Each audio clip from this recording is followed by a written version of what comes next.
This is actually an official guide. It's called When Your Child is Missing. And just hear me out, guys, because this is going to resonate with a lot of the things, especially right now, that we're seeing going on in Sebastian's case.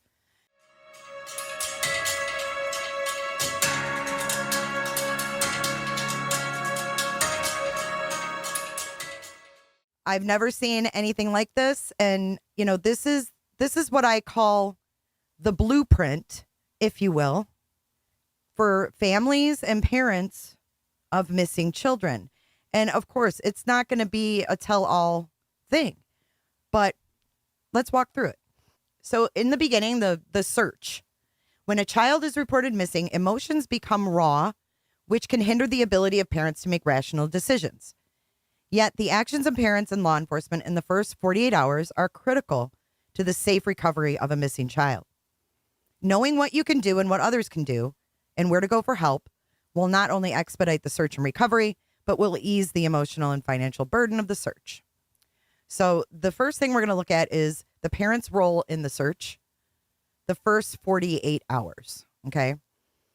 In the initial stage of the search, devote your time to providing information to and answering questions from investigators. Once you discover your child is missing, you will desperately want to help with the search. You may, in fact, wonder how you can stand by and let others look for your child. But the reality is, in most instances, the best use of your energy is not on the physical search itself. Rather, you need to provide information to and answer questions from investigators and be at home in the event your child calls. The checklist gathering evidence in the first 48 hours identifies the most crucial pieces of evidence, of background information and evidence that law enforcement will need. Okay. So the next one is the role of law enforcement in the search. When a child has disappeared, most of the initial searching of the area where the child is believed to have been last will be coordinated by law enforcement, either federal, state, or local, depending on the circumstances.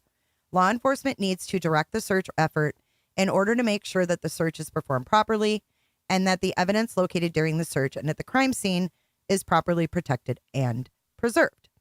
Usually, law enforcement agencies can quickly obtain the necessary equipment and mobilize additional personnel by bringing in outside forces, which we know they did in Sebastian's case too. And then it says, you know, all of the things they can use, which we know, all of the training dog, tracking, trailing dogs, infrared devices that locate heat given off from body, helicopters, drones, Border Patrol, the Coast Guard, the National Guard, and other military personnel or correctional institution staff. Many of these groups are already trained in search procedures, and their established chain of command makes the search effort likely to be more thorough. Comprehensive and efficient. In addition, the FBI maintains field offices that have evidence response teams that could be of assistance in cases of missing or abducted children. Thank you so much, Nikki. Oh, thank you, Barbecue, for bringing your peeps here. I appreciate that. That's so nice of you guys. Okay, so the next one is, in many communities, law enforcement have established a plan similar to an emergency relief or disaster plan to guide their search and recovery efforts. Ask your law enforcement agency about its plan. So then we move forward. Typically, your law enforcement agency will designate one or two persons to coordinate and manage the search. Ask for the name and telephone number of your law enforcement coordinator as soon as possible. Keep this information where you can find it. Keep the lines of communication open between you and your search coordinator. Don't be afraid to ask questions, make suggestions, or air differences of opinion. Now, this is on a missing child where the parents aren't suspects. Law enforcement communication is open. Them lines are open. The line of communication with law enforcement and the parents in this case is nil. I mean, Chris says they're communicating. We don't know about the Proudfoots, but Seth says they're not. So that I noticed, that was crazy. And searches can be conducted in several ways. A crime scene search of the areas where your child was last seen, a door-to-door search, a grid search, a land, sea, or air search, a roadblock search where they stop cars. Okay, so it says because people are creatures of habit and tend to take the same route each day, roadblock searches sometimes produce witnesses who saw your child. Then it goes down here. Records documenting which areas were searched, who was present, and what was found will be kept. Law enforcement will maintain a record showing what areas have been searched and by whom. A second search of critical areas for information and clues might be advisable because something may have been overlooked during the initial search. Tracking or trailing dogs, preferably bloodhounds, should be brought immediately to the scene where your child was last seen. The fresher the trail, the more likely the dogs will be able to find your child. Bloodhounds are your best bet because they have 60 times the tracking power of German Shepherds, can discriminate among scents, and can follow your child's scent in the air and on the ground. Remember, Max did pick back up. Max was a hound dog, wasn't he? Thank you, Sandra Diaz. Thank you so much for your super sticker.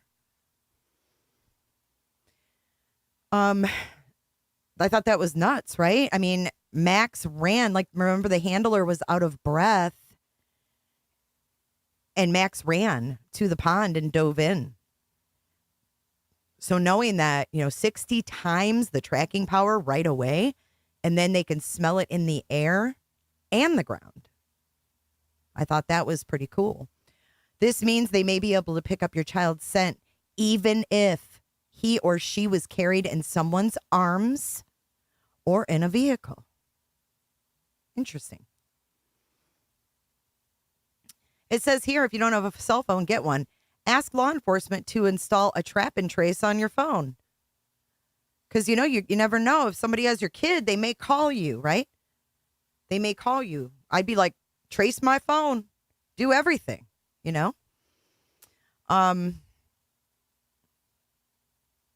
The role of volunteers in the search. This is where we get to what I really wanted. You guys, thank you, Island. It's my favorite shirt. This is what I really wanted to share with you guys. This is what has been the issue lately. We have volunteers that don't look so good being volunteers in kids' cases. We have a lot of people that are legitimate and want to help. And they're also being flung through the mud, if you will. And I don't like it. Flung.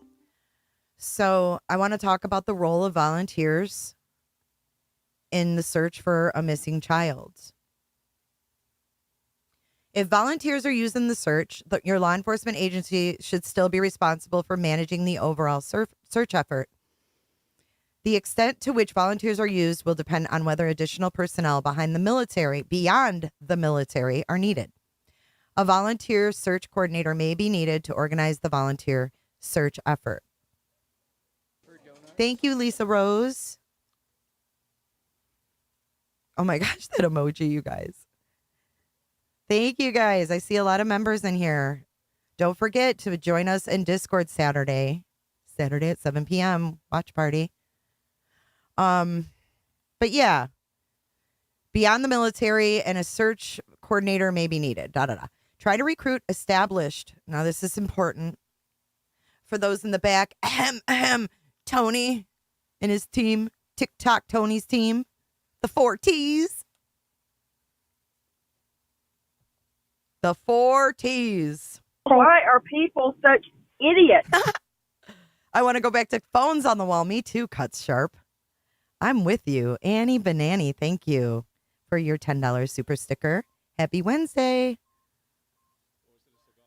All right, so let's get into the role of volunteers. And let's see how this matches up to what we currently are seeing from the team. If volunteers are used in your search, yes. Hang on. I'm at the wrong paragraph. I'm getting ahead of myself.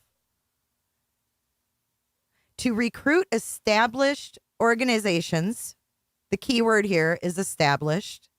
Thank you for becoming a member, Melissa. Melissa Firestone. Thank you so much. Let's give her a flute. Bing bong. Yeah, late nights with Tone. Potsy McPots. Hey, Island. Hey, Megan. Hey, Terry Lynn. Where is the literature from? Hang on. The Office of Juvenile something. It's ojjdp.ojp.gov. Office of Juvenile. I would have to go to the site, and I don't want to lose my page because I'm in the PDF. I'll tell you. I'll give you guys the link. I definitely am going to share this on my community. I'm going to share it in my Facebook and on X because I think this is something that is important. Not that it's a know-all guide, but I heard a creator say last night, oh, I'm going to still entertain this, basically. And basically, there's no blueprint for when a child goes missing. And this is kind of a blueprint. This is the closest thing we have. Thank you, Terry Lynn. 1 month, baby. I love you. Oh, I love your new picture. You look beautiful. All right. So the key word here is established, right? Established people. Established organizations. Not someone who comes out of the woodwork and says, hey, man, I helped my coworker and that worked out pretty good for me. So how about you let me help you out?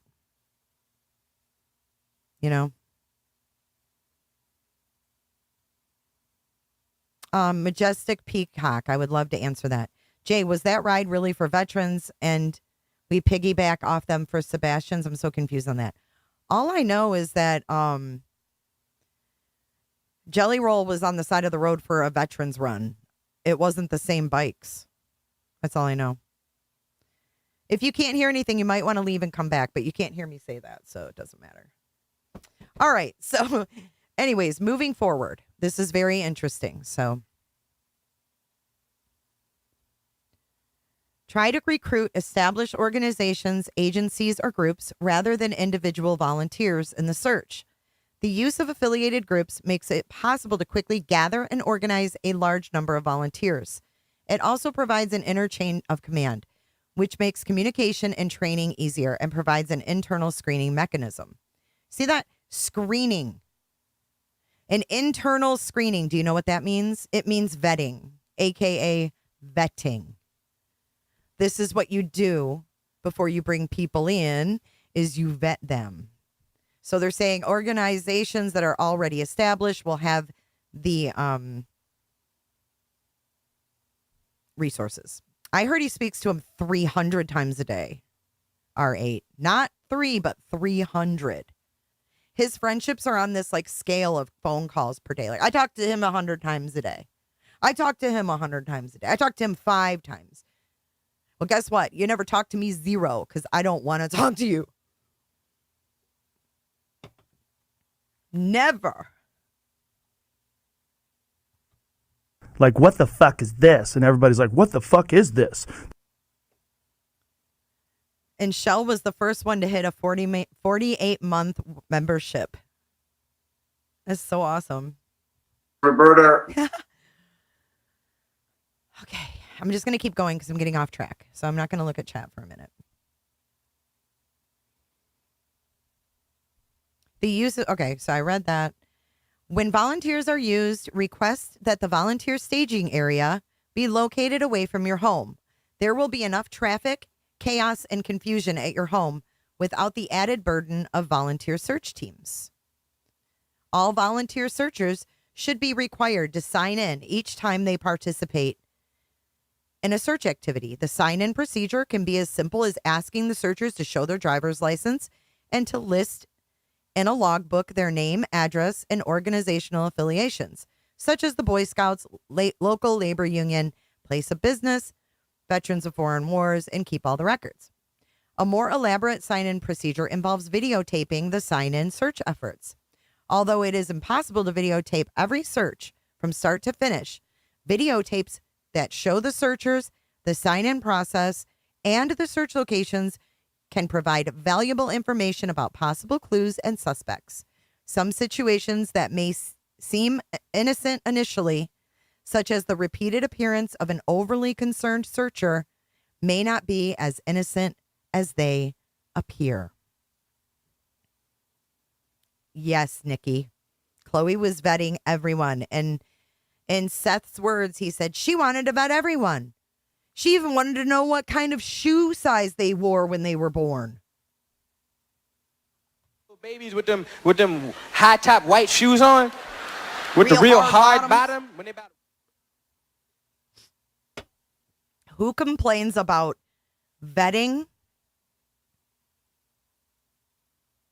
people that are going to search for your child? It doesn't make sense. Okay. So I thought that was interesting. We have enough people with fucking cameras, right? Don't stream it. Record it. A more elaborate, and I'm not, Terry Lynn, I'm not directing that at you. You know that. You fucking know that. I'm not directing that at you, Terry Lynn. I want to make that abundantly clear before people get their fucking little fingers moving on their keyboards and tell her I'm talking shit, because I'm not.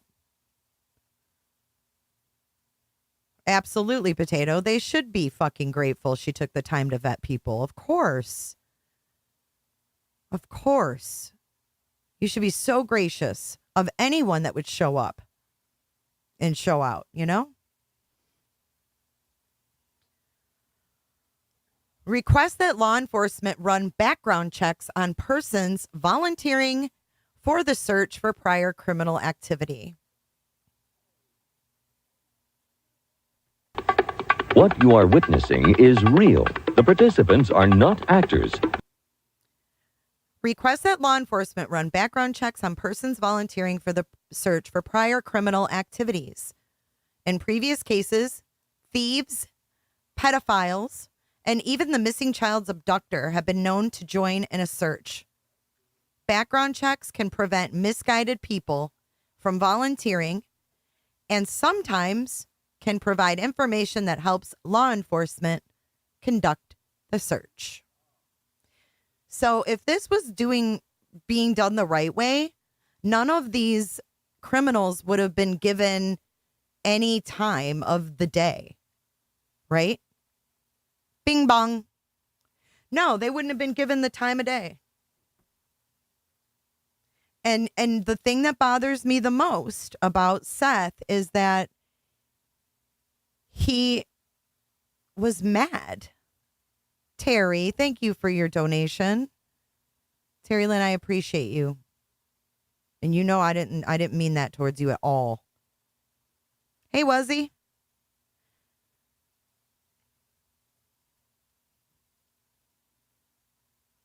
No, they have to ask for these things, Terry. Like, law enforcement's not just going to be like, oh, hey. So Chloe, was doing this and it got someone really mad. And I don't know why.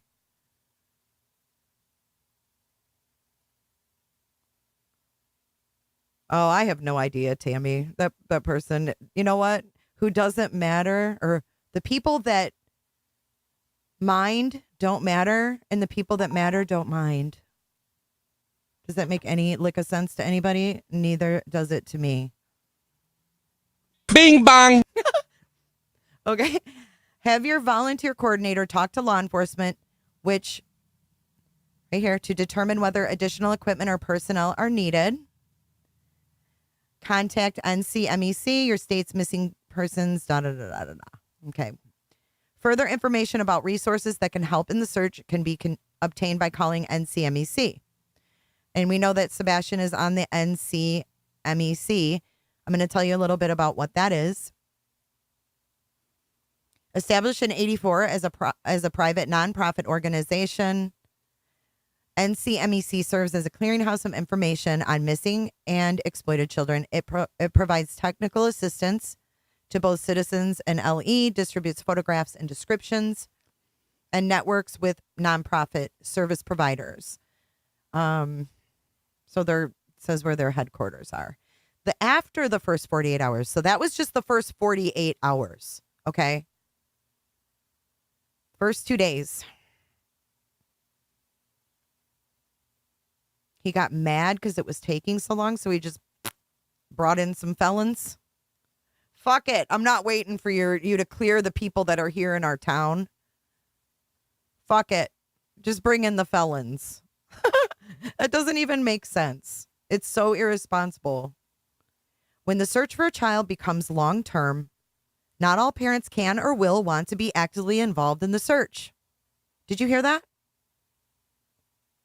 When the search for a child becomes long-term, not all parents can or will want to be involved in the search. It's okay if you choose not to be involved. But if you want to remain active in the long-term search effort, there are a number of things that you and other family members, friends, or volunteers can do to aid in the process. So do we need to leave Katie alone at this point? What do you think? Let's do a poll. What do you guys think of that? Let's see how you're feeling about Katie at this point. Barbecue, Trevor Lee would like to connect. If you're on TikTok, bing bong. TT. You're right, Terry. But they said to have law enforcement do it probably just to make sure your I's are dotted and your T's are crossed. And it's just one less thing for people to worry about when they're in the moment of, searching for their missing child. We're going to get to the grifters here, okay? Oh, I was going to open up a poll. That's right. No, I'm just wondering what you think about. It says clearly right here, it's normal for them to not, if they don't want to participate, like that's okay. Why do they have to tell us and explain anything to us? Like the grifters here. That's her kid. Why do we need an explanation? I'm playing devil's advocate here because I don't know. I'm just wondering what you think about. So let's do a poll.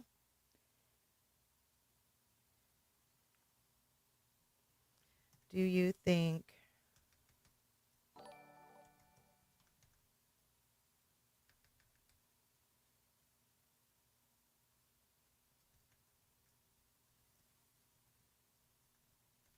they've been super quiet. There's been no chaos coming from them.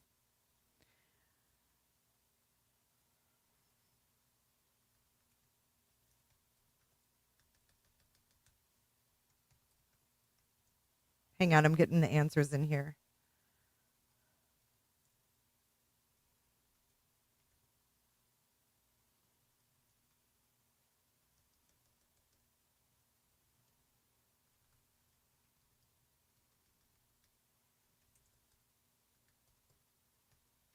Okay.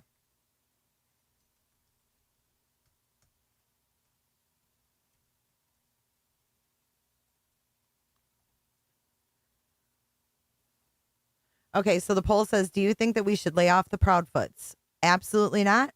Yes, be gracious. Or I think they should all be questioned.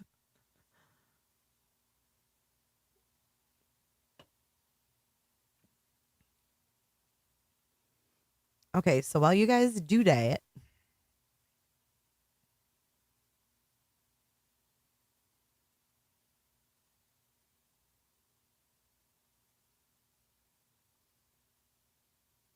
what does the do? No, I think they should all be questioned. I ran out of space.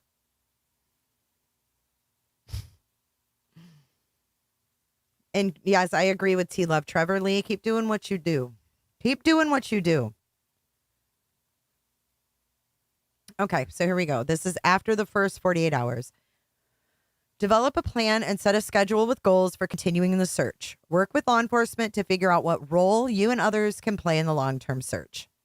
Schedule regular visits with your investigator. Now, this is if your child's missing and you're not a suspect. Schedule regular visits with your investigator. Do you think that Seth, Katie, or Chris Proudfoot are scheduling regular visits with the investigator, and do you think they're getting them? Put a 1 in chat if you think that they're even trying to schedule visits with the investigator. Put a 2 in chat if you think they're staying far away. Oh, wow, a lot of 2s. You guys think they're not even calling. They're just, ooh, holy shit. 1 said Seth. Only Seth. Seen a few 1s. Mostly 2s, though. Damn, Brown Eyed's got 4 2s. 1.5, you think Seth wants to? Interesting. Seth, yes, says Judy. Pink says yes.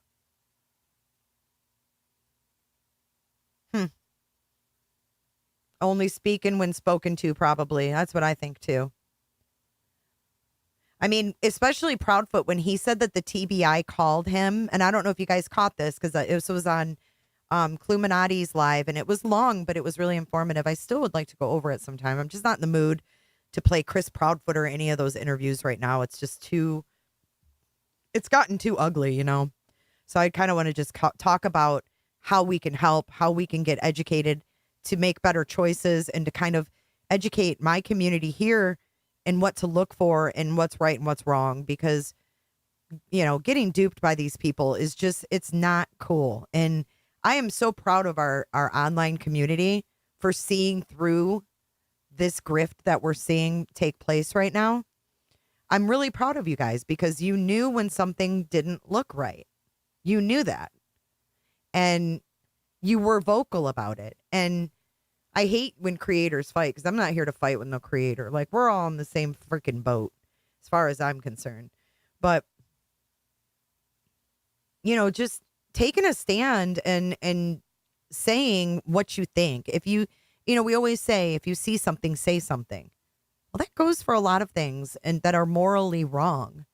And playing on a kid's case and playing games and putting out misinformation and the wrong Amber Alert, and just overall having just a demeanor of, I don't care. You know, these things, this can't happen. We can't let this happen. I mean, I don't know how we stop it, but I just think that the more we talk about these things, the more that we'll be able to spot this shit. No, what she's saying is there's a reason they don't want you on the initial searches, in case you find the child and they're deceased. They don't want the parent finding that, right? They don't want the parent to find that. It's so traumatizing. Listen, I have a story I want to share.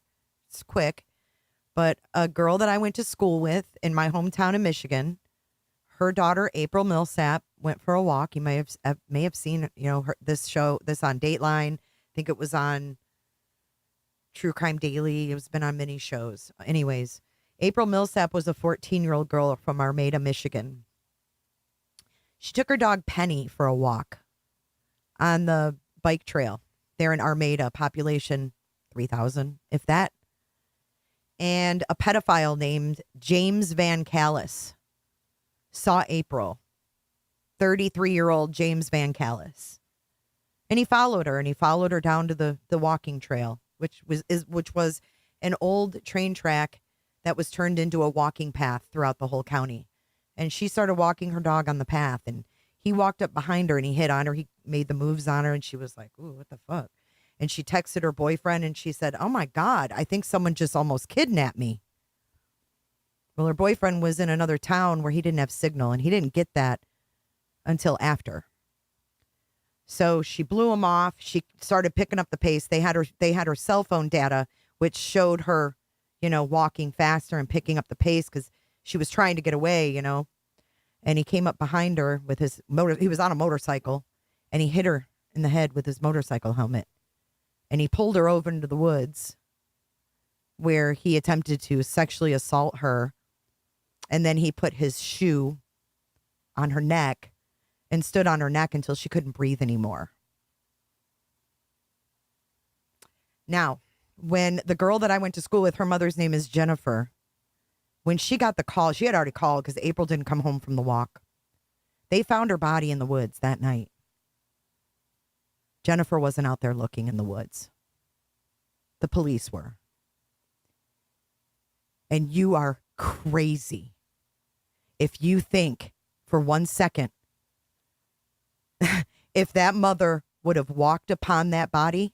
I went out to that trail with her. I walked into the woods and we put flowers where her daughter died. And I can tell you that was hard enough. She was on the ground just being in that spot. Can you imagine her finding her? They identified the perp by the tread on the bottom of his shoe because it was on her neck. You've got to think about these things. You don't want parents coming around and finding their child. So if Chloe mentioned that to Seth, she's exactly right. She's exactly right. You don't want any parent to have to find that. It's commendable. It's definitely commendable. And it says a lot about the love for the child that they want to be out there. But to attack someone for doing the right thing is insane. Just being in that spot, dude, I had chills. Like, we took the dog. So her dog, she was with her dog, right? The dog, let's talk about dogs. You know, I love dogs. Her dog, Penny, he took off, left her in the woods. It was just like a little stretch of woods in between a neighborhood. There was a stretch of woods, and then there was the dog path. And he left her there. And the dog kept coming out and trying to get people that were coming down the bike trail, barking. These two people were coming by on their rollerblades, of all things. They were rollerblading, and Penny came running out, and they were like, this dog like wouldn't stop. It kept running in the woods, coming back out, running in the woods, coming back out. So they followed him. Well, the husband did.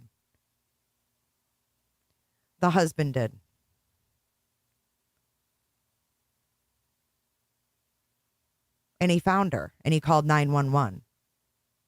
And when I went back out in those woods with Jennifer, we had the dog. And the dog was whimpering. It was awful. What's up, grannies?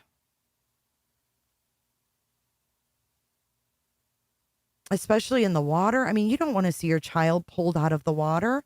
I mean, look at Kylie Rodney. When she was pulled out of the water, her grandfather left. Now, because we're going to get into psychics, we're going to get into PIs and what the recommendations are with that. Look at all those honeypots. Jenny Wharton, Mina, Deb, Lori. Are you guys all from? If you're here from Barbecue Lady, give me some honeypots. Okay, so ask to see the case file periodically. You may recognize something meaningful that was overlooked or remember something significant that law enforcement was not aware of. Be aware there may be pieces of information that law enforcement cannot or does not want to release to you because it may jeopardize or hinder the investigation. This is okay.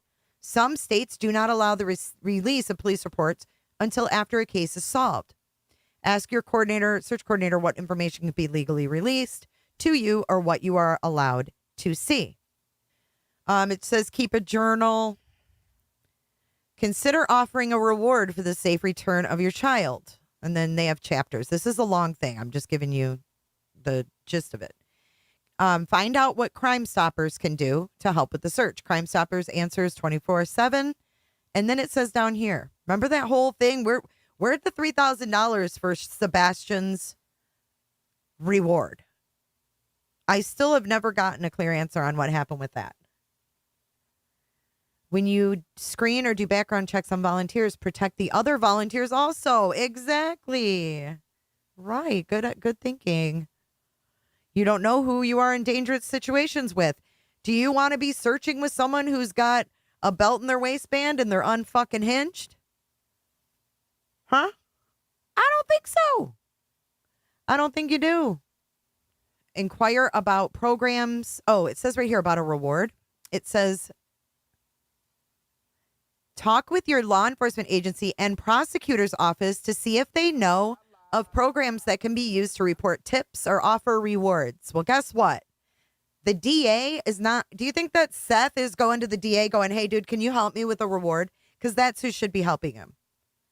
Your law enforcement agency and your prosecutor. That would be the DA. The DA. But guess what? The DA is involved because this is criminal. I would be willing to bet it. DAs don't become involved in runaways. Okay? Kids that run away, you don't need a district attorney for that. You don't. And if they're not offering a reward, there's a reason. It sounds to me like this shit's supposed to go all through LE for the most part. That's what I think too, Deborah. I think they got a grand jury on this shiz. And that's why the DA ain't talking. They don't exactly barbecue. They don't have to tell anyone anything, and they won't tell anyone anything. They could be telling us 100% lies right now.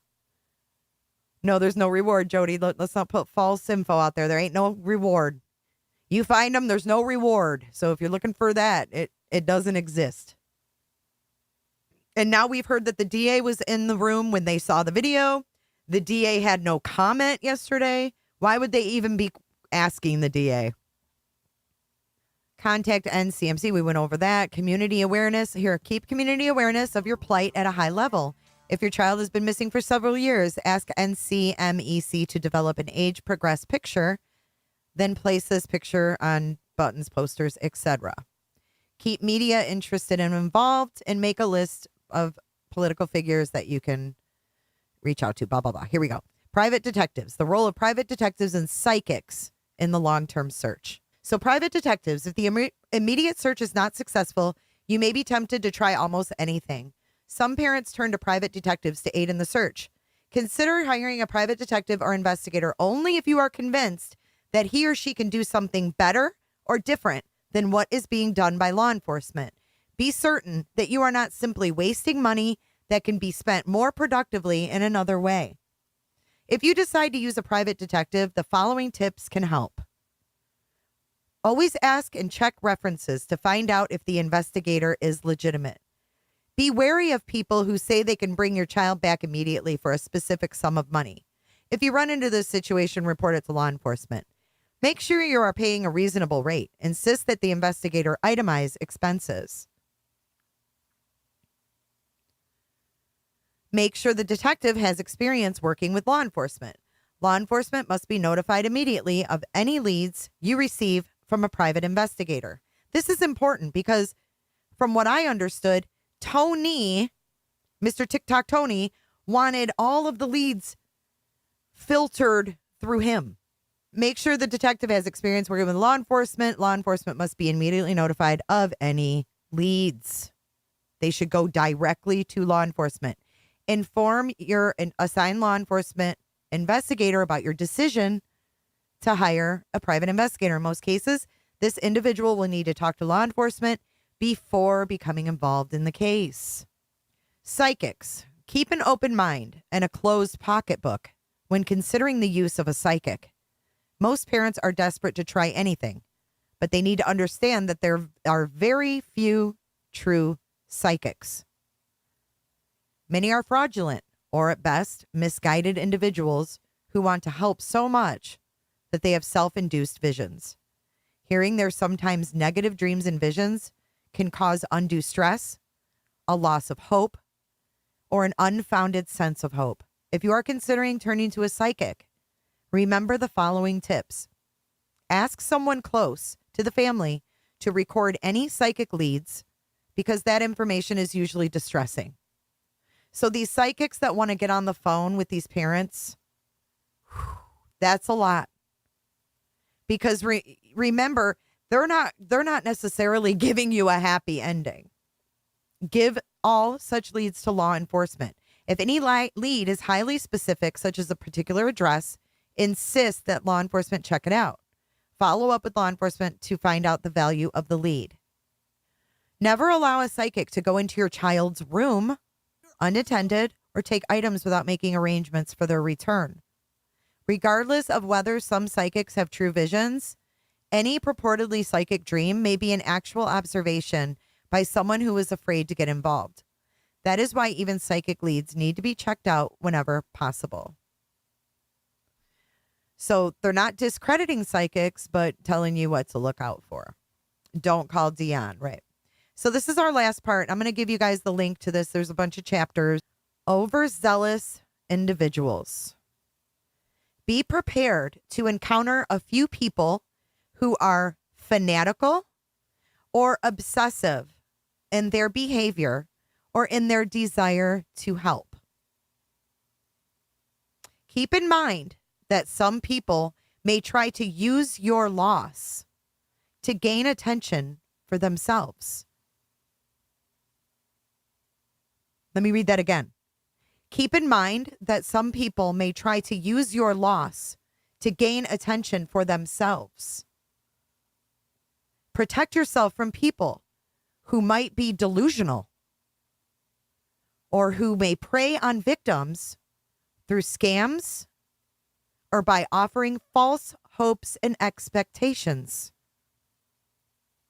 The key is to keep your focus and exercise caution. Let me read that again. Keep in mind that some people may try to use your loss to gain attention for themselves.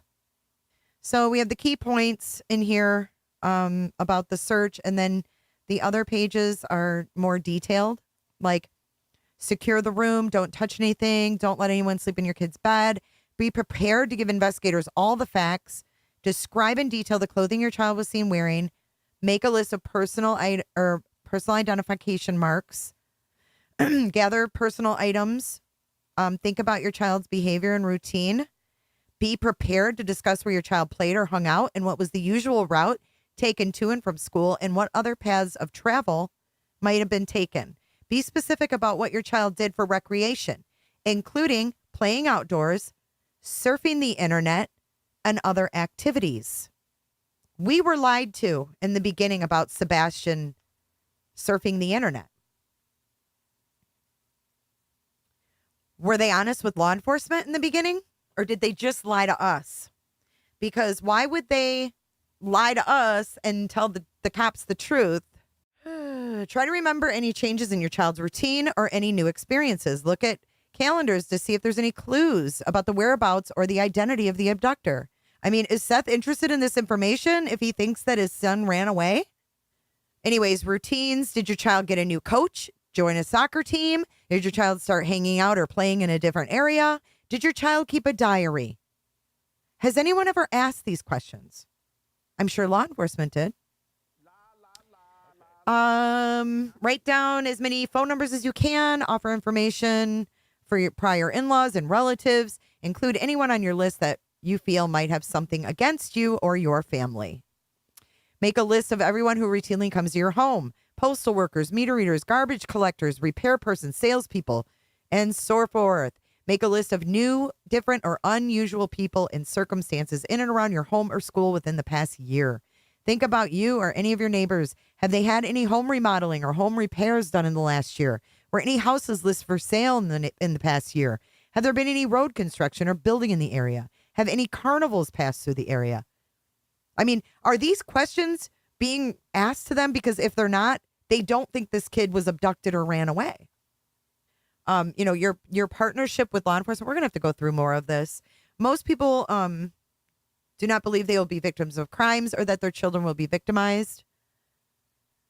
But if you're a young member of your family becomes victim, you will likely wonder what law enforcement expects of you and what you can expect of law enforcement. So this is very detailed. Be prepared for hard, repetitious questions from investigators. Be honest. Oh, this is good. We got to go over these really quick. Just the bullet points. Make sure law enforcement understands that your child is in danger and that his or her absence is likely to be involuntary. If your child is 10 or older, it will not be hard to show that your child is in danger. However, if your child is older than 10, it is important to let law enforcement know that your child's absence is not normal and that you would be surprised if your child had disappeared voluntarily. Check to see if any money, clothing other than what your child was wearing, or other personal items are missing.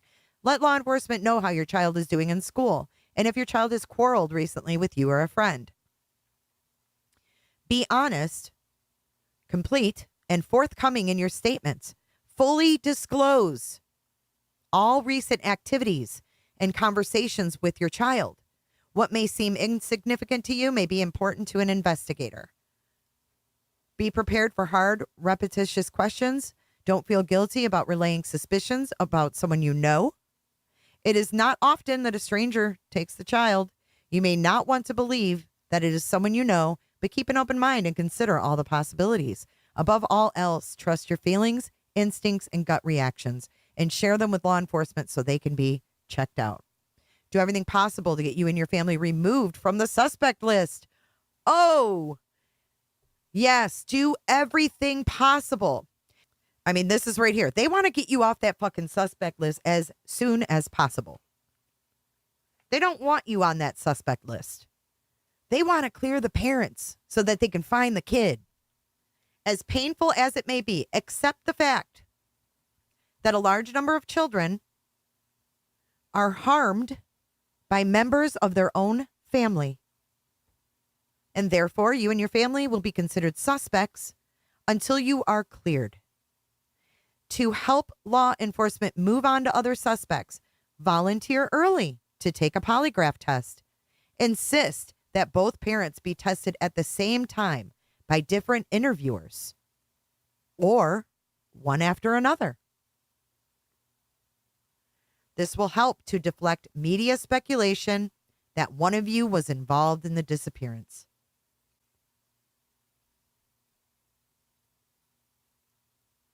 They don't want all of this crap buzzing around the parents. If they could clear the parents, they would. I mean, it's not more than common sense. If they could clear the parents, they would. If Seth was cleared, why would they put him through this? Polys are really interrogation tactics. They really don't prove if someone's innocent or guilty. They use those to ask certain questions and see if you're lying to them. And they can tell you passed. They can tell you passed with flying fucking colors too. And that's what's so wonderful about law enforcement investigations, and what's so intriguing is that they don't have to tell you the truth if you're a suspect. They can lie and lie and lie until they have enough evidence to put you in the clinker. And I think that there's people that should be worried in this case right now. Because the DA don't get involved for nothing. The DA presses criminal charges, period. Somebody's on the road to getting in trouble. I'm just saying. The cops lie in investigations. It's not a new tactic. It's always been a tactic.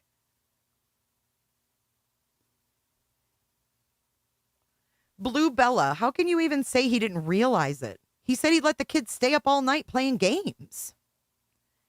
How did he not realize that he was playing PlayStation when he had one in his room? And you heard Chris, we keep asking them to clear us and they won't. You know why they won't? Because you're not cleared. Although polygraph testing is voluntary, refusal can cause law enforcement to spend time trying to eliminate an individual from the suspect list through other means, and as a result, take valuable time away from finding the real suspect. Okay, 2 more bullet points. Leave the interviewing of your other children to law enforcement. Be prepared for constant law enforcement presence in your home. Be prepared for constant law enforcement presence. Talk regularly with your primary law enforcement contact. They're not doing that with them. Pick a time of day for your contact to call you with information. They're not getting that. No, I didn't yet. Make sure investigators know that you expect to hear about significant developments in the case from them and not the media. The flip side of this, right here. You want investigators to talk to you about your missing kid? This is what you have to do. This is what you have to do. Make sure investigators know that you expect to hear significant developments from them, not the media. The flip side of this is that you must honor This is important. You must honor law enforcement's request not to disclose some pieces of information to the media. Understand, however, that law enforcement may not be able to tell you everything about the case because full disclosure might jeopardize the investigation. Satisfy yourself that law enforcement is handling your child's case properly. All the agencies involved in the investigation should be cooperating with one another in pursuit of one goal: finding your missing child and getting the predator off the street.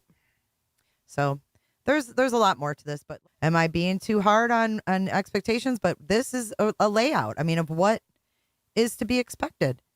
Be prepared for hard questions, as difficult as it may be. Try not to respond in a hostile manner that may be personal or offensive. The fact is, investigators must ask difficult and sensitive questions if they are to do their jobs effectively. But if they're not disclosing recent activities, how can they investigate? Be sure to check out my other videos and playlists for more true crime content.